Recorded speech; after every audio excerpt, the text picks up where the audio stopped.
Welcome to our YouTube channel with Sabine and Angelo, where we're going to be talking about relationships, strictly relationships in this channel. Today we're going to be watching a video. The video is called The 3 Requirements of a Good Relationship from the YouTube channel The School of Life. We just tapped in relationship into YouTube and that video caught our attention.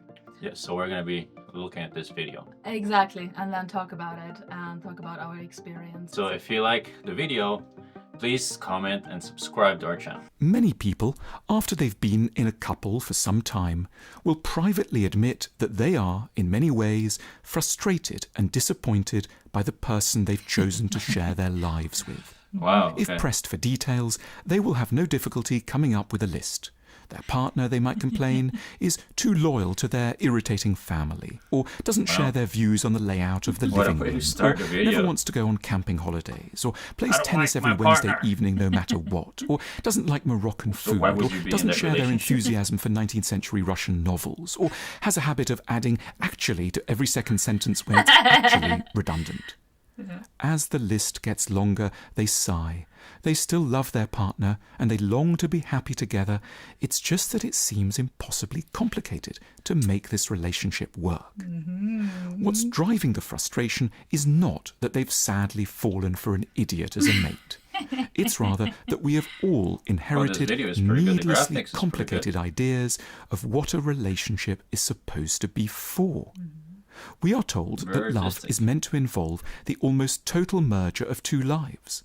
We expect that a loving couple must live in the same house, eat the same meals together every night, share the same bed, go to sleep and get up at the same time, only ever have sex with or even sexual thoughts about each other, regularly see each other's families, have all their friends in common, and pretty much think the same thoughts on every topic at every moment. Wow. Exactly. It's a beautiful vision, but a hellish one too, because it places an impossibly punitive burden of expectation on another human.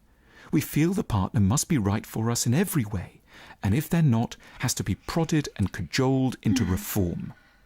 But there is another perspective. Relationships don't have to be so complicated and ambitious if we keep in view what in the end actually makes them fulfilling. If we boil matters down, there might really just be 3 essential things that we want from a lover. Oh, here we go. Firstly, There we go. kindness. A partner who is gentle with our imperfections and can good-humouredly tolerate us as we are. Good-humouredly tolerate. Secondly, shared vulnerability. Someone with whom we can be open about our anxieties, worries, and the problems that throw us off balance. I'm not too sure about that for the guy's part. Someone around whom we can be weak, vulnerable, and honest, and who will be the same around us. Thirdly, understanding. Someone who is interested in and can make sense of certain obscure features of our minds, our obsessions, preoccupations, and ways of seeing the world, and whom we are excited to understand in turn. If we have these 3 critical ingredients to hand, we will feel loved and essentially satisfied whatever differences then crop up in 100 other areas. Perhaps our partner's friends or routines won't be a delight, but we will be content. Just as if we lack these emotional goods and yet agree on every detail of European literature, interior design, and social existence, we are still likely to feel lonely and bereft. By limiting what we expect a relationship to be about, we can overcome the tyranny and bad temper that bedevils so many lovers. A good, simpler, yet very fulfilling relationship could end up in a minimal state. We might not socialize much together. We might hardly ever encounter each other's families. Our finances might overlap only at a few points. We could be living in different places and only meet up twice a week. Conceivably, we might not even ask too many questions about each other's sex life. But when we would be together, it would be profoundly gratifying because we would be in the presence of someone who knew how to be kind, vulnerable, and understanding. A bond between 2 people can be very deep and important precisely because it's not played out across all practical details of existence. By simplifying and clarifying what a relationship is for, we release ourselves from overly complicated conflicts and can focus on our urgent underlying needs to be sympathized with, seen, and understood.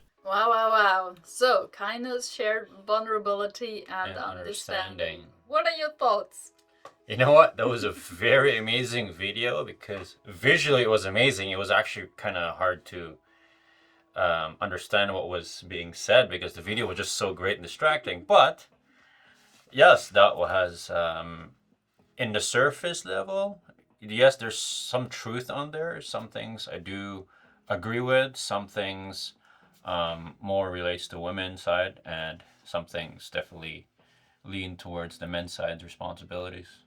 So kindness, I think it's important for the partners to be kind to one another because each have imperfections and tempers and traumas and things that you would get annoyed with. So it's important to not be, or actually not show to be annoyed or be frustrated or be reactive to your partner, because that will also trigger your other partner to react and make their situation a lot worse.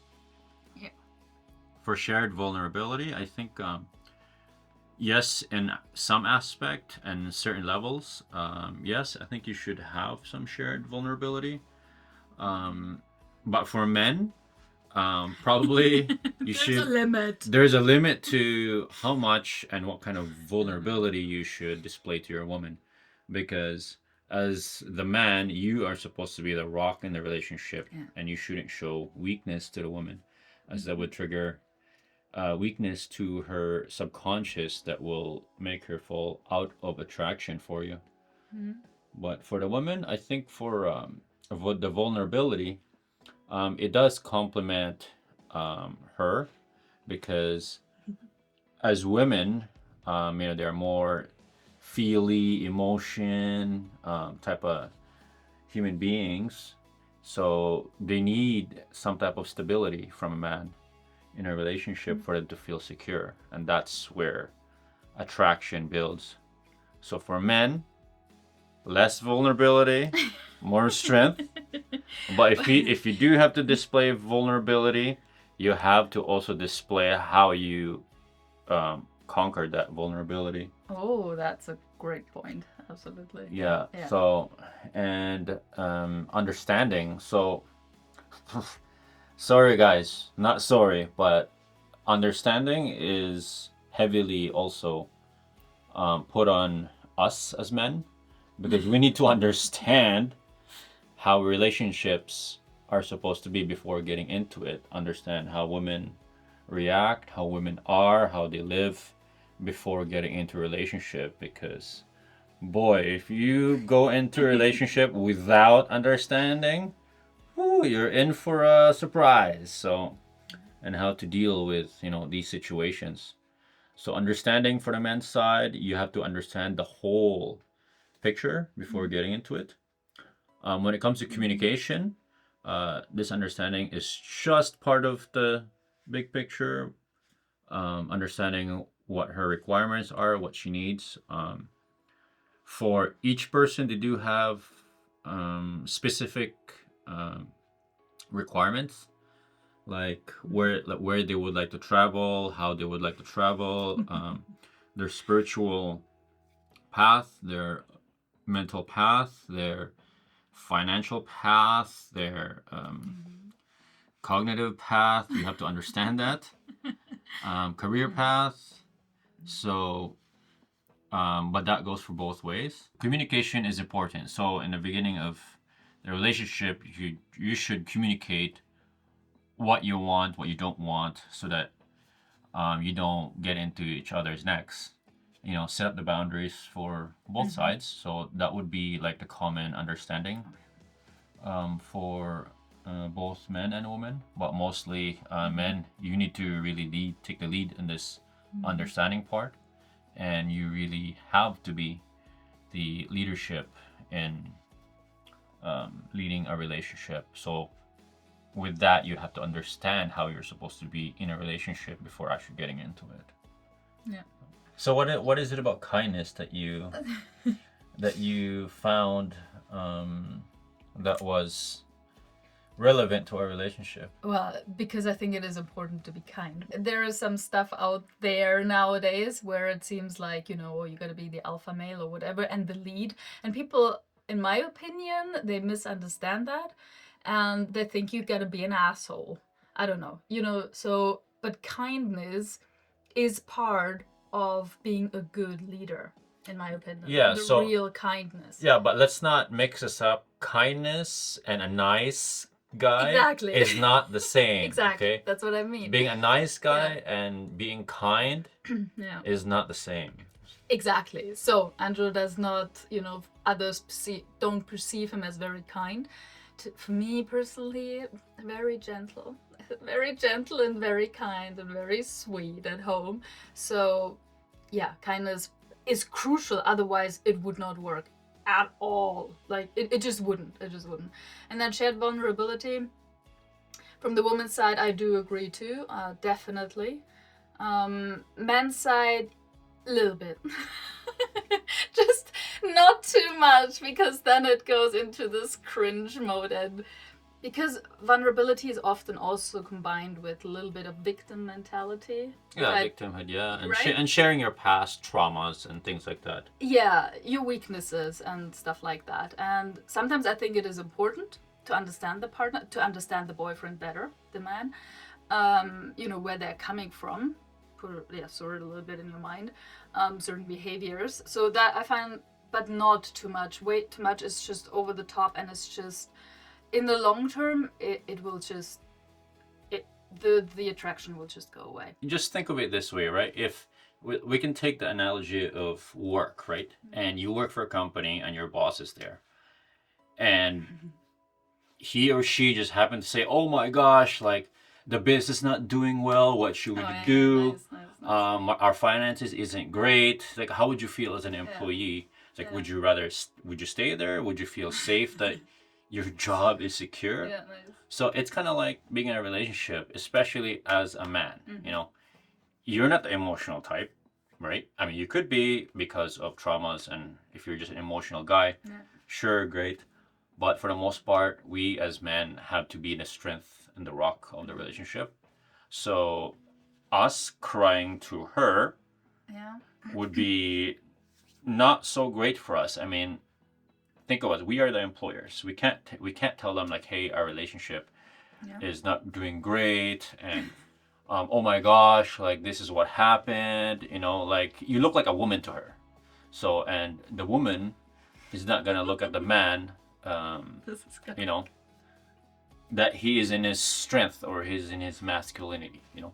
And if you were to display vulnerability, like, oh yeah, this is what happened in my childhood, you also have to display, hey, you know what, I took the time to do this and do that, go to therapy, get this done, and this is where I'm now, and this is the fruit of that. I mean, that's what a woman requires for her to feel safe. Yeah, that there's nothing wrong with having traumas, etc. But your girlfriend is not the one to talk to about that. That's right. So you take responsibility. You go see a therapist. Whatever it takes, go see other men. Whatever it takes to get over it, and yeah. Yeah, that's right. So you tell that to your men friends. You know. Yeah. I happen to be fortunate where I work in a man dominated industry, so we talk about, you know, stuff like that within each other, and you know, the way we react to each other is different to how a woman would react to a man when it comes to vulnerability, because men would like to push you, rag on you, tell you it's okay, make fun of you, you know, so that you can get up, and it doesn't bother us. It actually kind of helps each other, you know, push us to the next limit. Whereas if you say that to a woman, you'll probably never see that woman ever again. So let's keep that vulnerability thing downside in our part, gentlemen. Yeah, I think so. And then understanding, I think understanding was the crucial game changer with this relationship, and what was different to all the relationships before.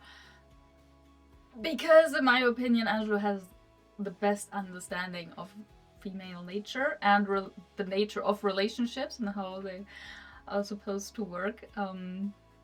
and that helps me a lot. So him, and actually I understood myself better through him. Yeah, which is interesting. Through his view on relationships and everything he studied. So I learned a lot about myself over the past year, and I love it. So understanding, understand female nature, understand masculine nature, and how they are, supposed to be together. And it can be a very beautiful dynamic If you get it right. if you get it right. Yeah, understanding, it just takes off so much of the edge of when the woman acts out. Like, I do have my phases, where I'm just Remember, women are emotional creatures. Exactly. So him understanding what is going on, being an observer, observing, and it's like ticking the box. Oh, okay, she's blah blah blah blah blah, and so he understands that I'm an emotional creature. He understands. And so he himself doesn't get emotional. And that was like, oh my God, the greatest blessing in this relationship. Him not getting emotional when I get emotional. It changes everything. Because then I can run my emotions, and they run out very fast. Like, really. If you don't fuel them, poof, that's right, yeah. they just dissipate within no time. What fuels them is if the boyfriend also gets emotional, because that's just gonna be like, that's right. Yeah, you and don't want to that's be just emotional. madness. You do not want to be an emotional as a man. So, man, the woman gets emotional, you are the rock, you observe, you share your presence with her, she settles down, her emotions will settle down very, very quickly. That's right. By all means, I'm no guru or anything. No. But I did study a lot of relationships, just in case I get into a relationship. But to get to know me a little bit more, I grew up the youngest out of 6, so I've seen everybody else fail, and I had to learn from that.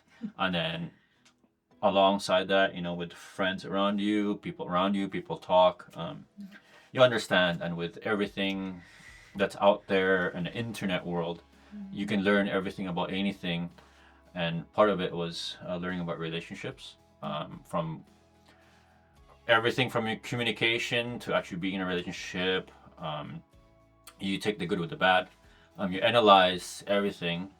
And fortunately for me, I have the ability to take all information and just kind of pick and choose what will apply, what I should apply, whereas just doing as you're told. I was gifted with a complex brain with analytical apparatuses in there, which is weird, but also a curse and a blessing at the same time. But when it came to relationships, it did help me a lot. Because you get to know how a woman reacts, and then all you have to do is, hey, this is what I learned. If she reacts this way, this is just how I react. It's like an open book, And it really helped with a lot of situations, especially with us in the beginning, especially because, you have to establish how or what this relationship will look like in the future.